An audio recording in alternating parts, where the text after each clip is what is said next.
Holy Spirit and empower us to be your witnesses.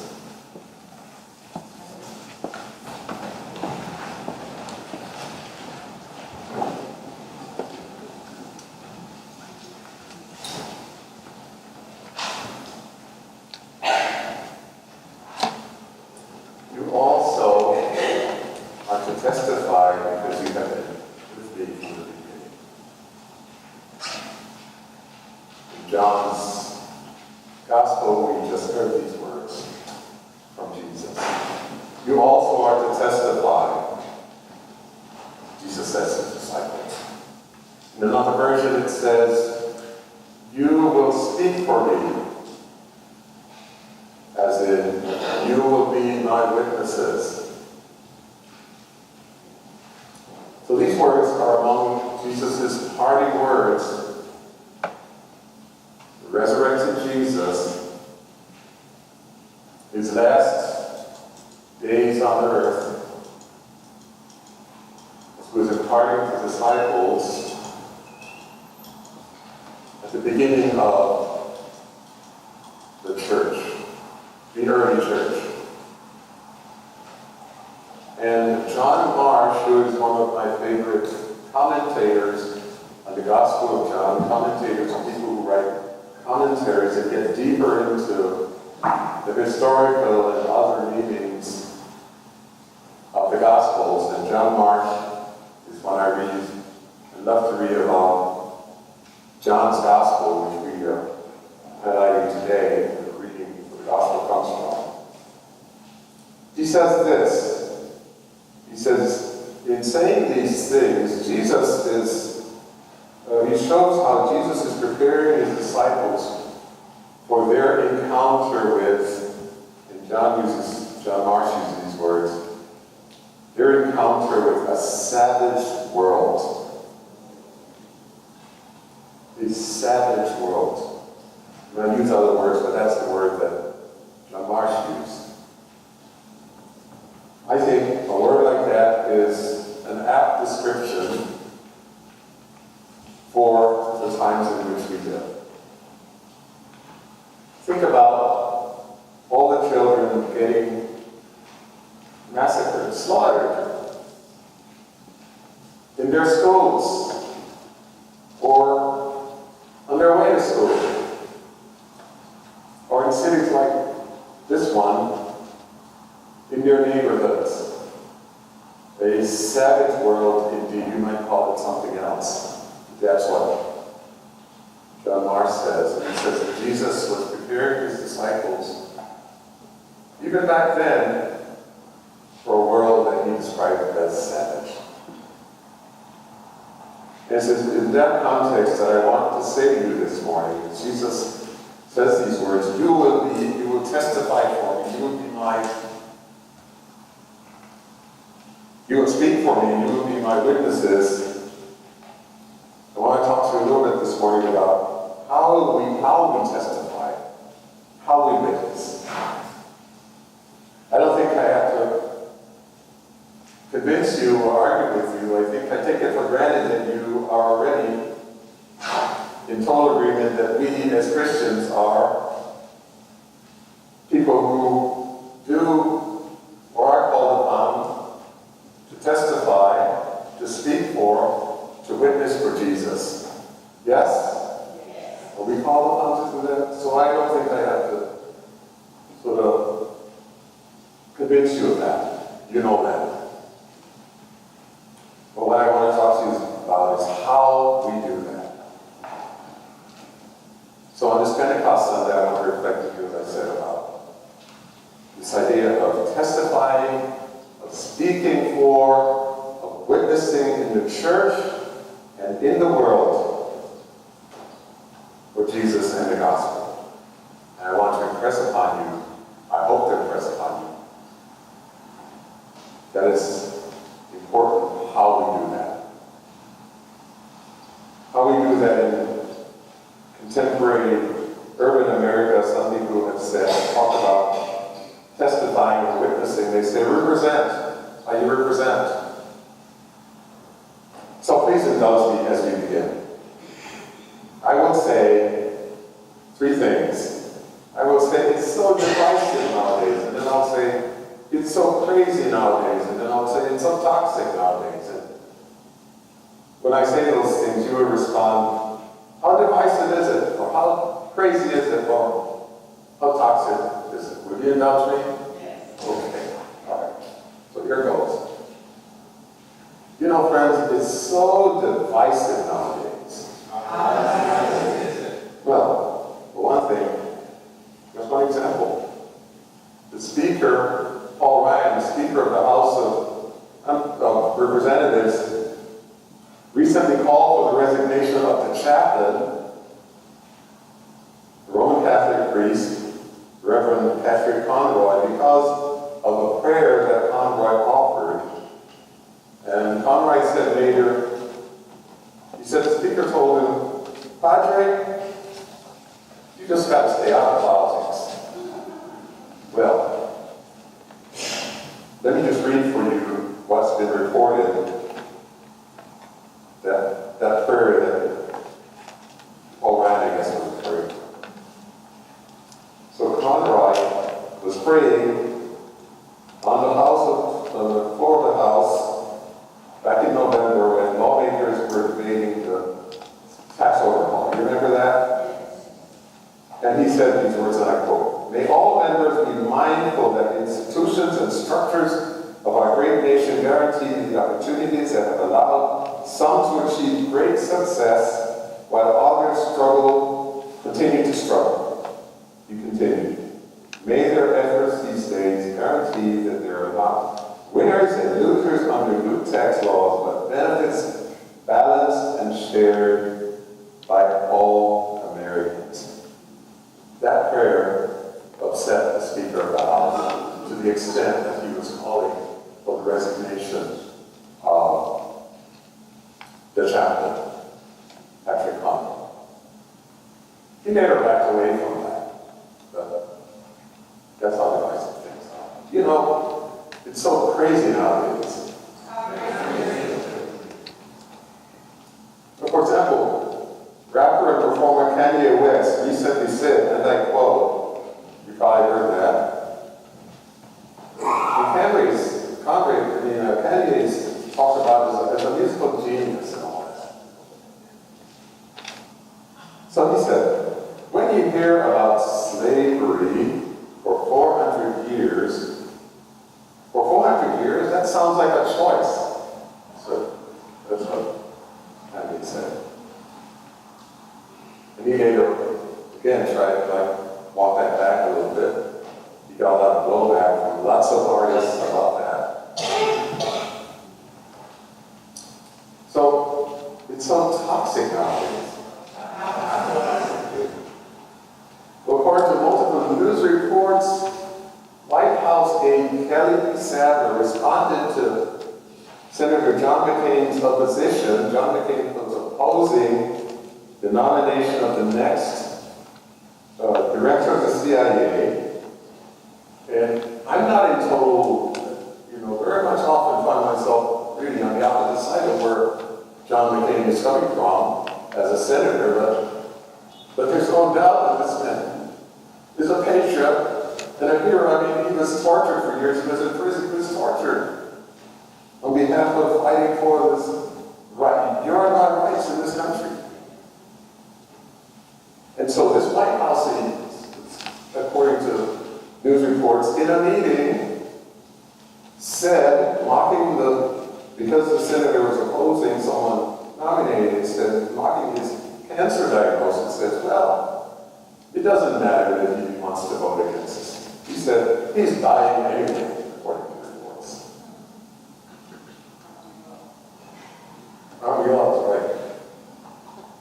But this is toxic, this is cruel, this is crazy. And today, so I want to highlight all those kinds of things, because today we celebrate the Feast of Pentecost, as is our custom each year, 50 days after Easter. On this day, we just heard the reading from the Acts of the Apostles.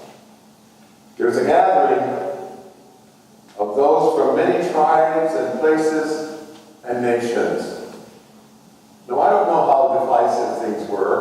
in that environment, how crazy or toxic that environment was back then. But it's safe to imagine that with people coming from all tribes and nations, that they weren't unified. All kinds of different cultures and languages. There was a sort of given unity in that gathering. They weren't seeking necessarily to understand each other, literally and figuratively. Understanding each other was simply not what they were about. Yet we are told, this reading from the Acts of the Apostles, that as they gathered, they began to speak in other languages. And what was amazing is that as they began to speak in other language, they weren't supposed to understand each other. They understood what was being said among them in this gathering, from people from all tribes and nations and cultures. It was the miracle of Pentecost.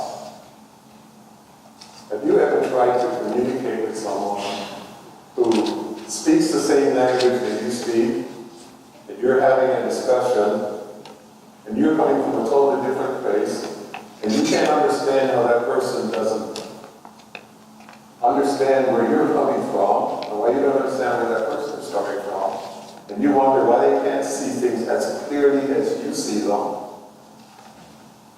from your perspective, and you think it's just crystal clear to me what's wrong with that person.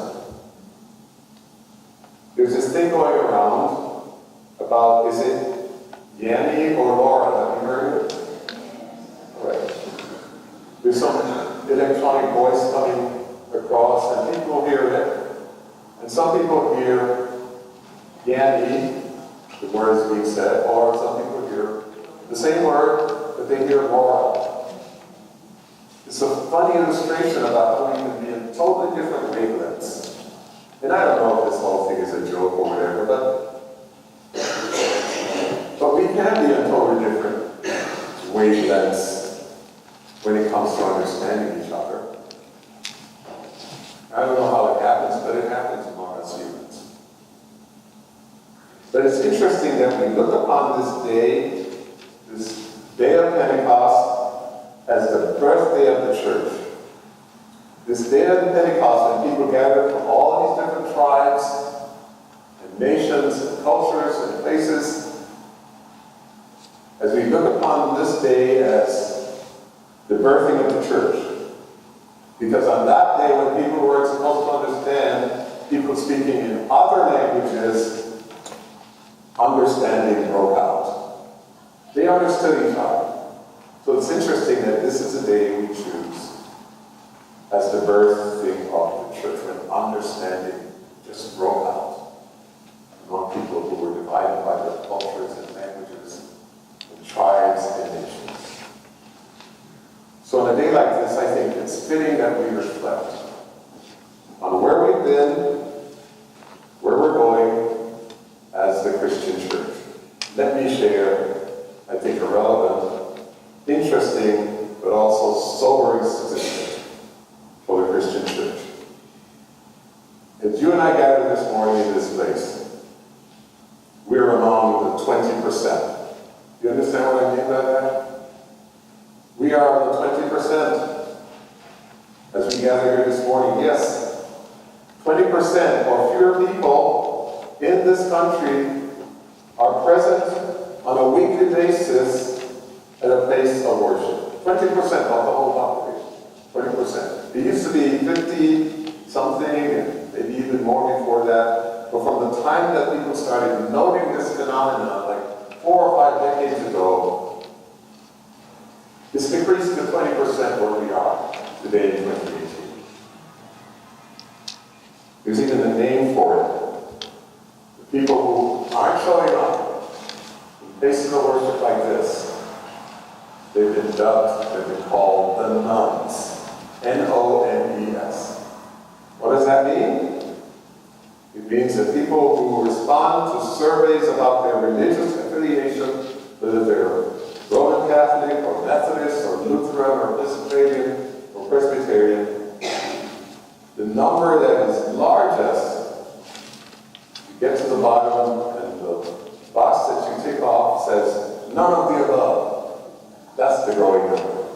That's the number that has grown. And all of the other boxes on top, Episcopalians and Presbyterians, all make up 20% who attend worship on any given Sunday on a regular basis.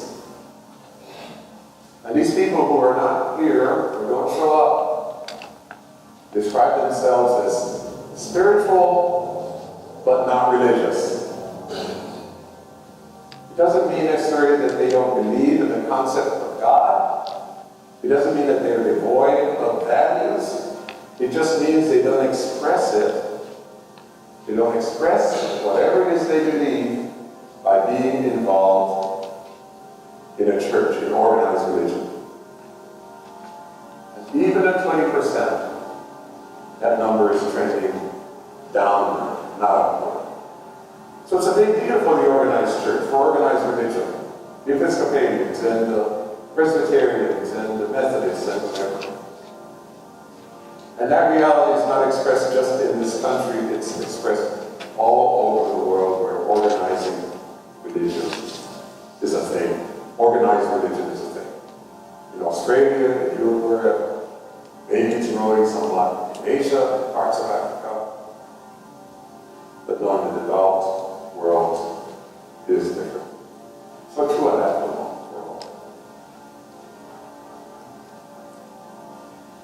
What do we, the 20%ers, do about that?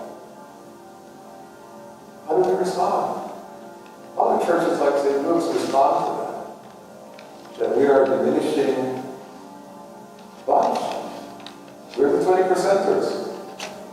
In the face of that reality, how do we respond to Jesus saying to his disciples, you will testify for me.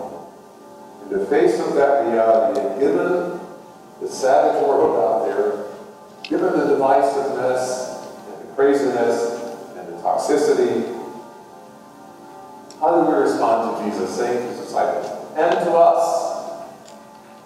you will testify for me. You will be my witnesses. In the vernacular that's used, you will represent in many places.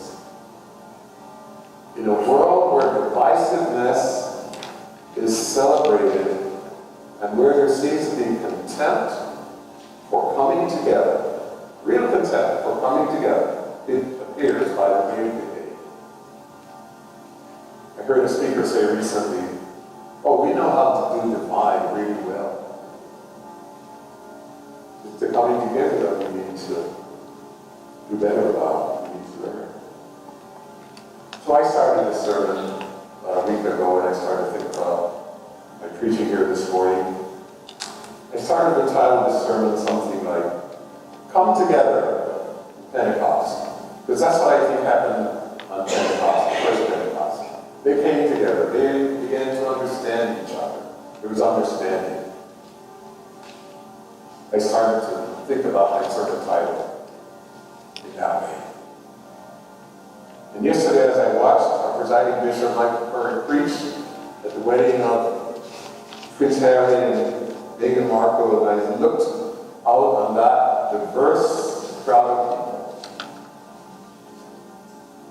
The first thing I thought was, darn, the British, say what you like about them, they sure know how to do pomp and circumstance, don't they? But then I looked at the crowd and I saw what Harry and Meghan had done intentionally in tears, what is said. They chose the gospel part. They chose to sell themselves.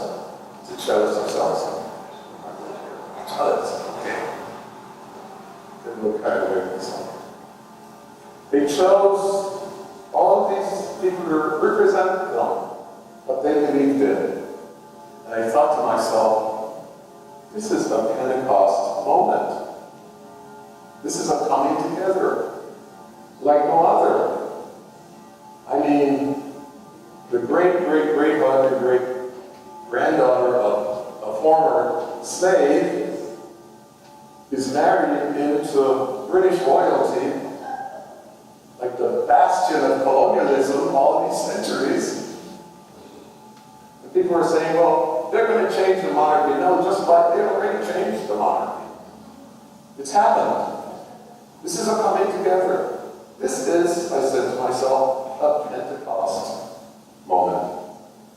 This is a witness for Pentecost. People have come together from all places, from different groups, different languages, and hearing music they didn't normally hear in that cathedral, and hearing a preacher that did not normally preach like they normally hear in that cathedral. It's a Pentecost moment.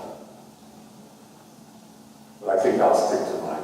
Even though it's coming together in reality, I'll stick to my sermon title and say to you, how we testify for Jesus and the gospel. How we speak for Jesus and the gospel. How we represent, how we witness, it matters.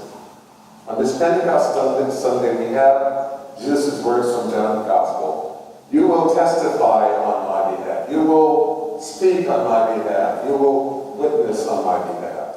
In the midst of a crazy, divided, toxic environment, I want to say to you, how we do that matters.